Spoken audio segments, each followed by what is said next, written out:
এবার কড়াইতে তেল ঢেলে দিচ্ছি।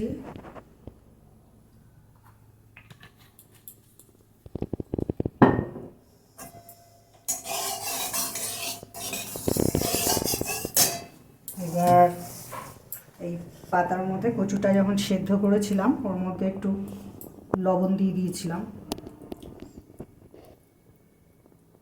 এবার লবণটা দিয়ে মেখে মানে সিদ্ধতেই দিয়ে দিয়েছি, মাখছি না। এবার পাতার মধ্যে গুটালাম, ঠিক আছে? এরকম করে প্রত্যেকটা তৈরি করে নেব। আর কচুটার মধ্যে মশলা দিলাম না, কারণ ওইখানে ব্যাটারের মধ্যেই মশলা আছে, তো ওটাতেই হয়ে যাবে। যদি ব্যাটারে মশলা না দিতাম, শুধু নুন হলুদ দিতাম, তাহলে কচুটার মধ্যেও মশলা টশলা দিতাম।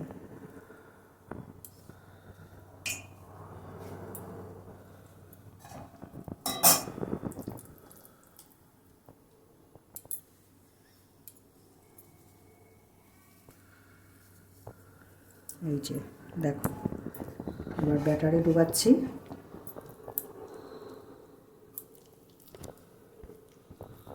নিরামিষ রেসিপি, খেতে খুব ভালো লাগবে। ডালের সাথে মুখে দিয়েও খেতে পারবে। দিলাম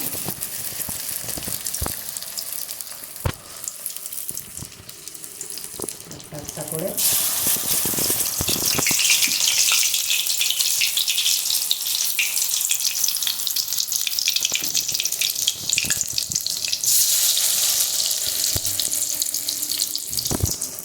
এবার এগুলো আঁচটা কমিয়ে দিয়েছি।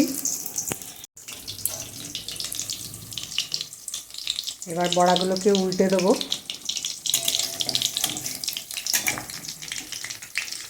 আর বাকিগুলোও দেখো রেডি করে দিয়েছি এরকমভাবে।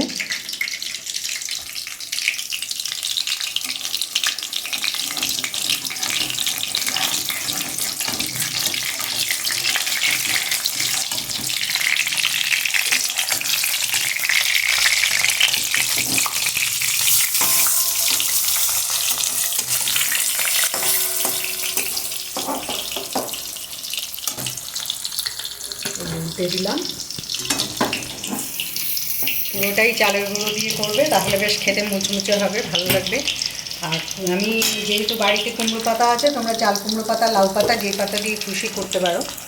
আর কুমড়ো পাতায় ভিটামিন এ আছে, খাবারটাও পুষ্টিকর, আর ডালের সাথে মুখে দিয়েও খেতে খুব ভালো লাগবে।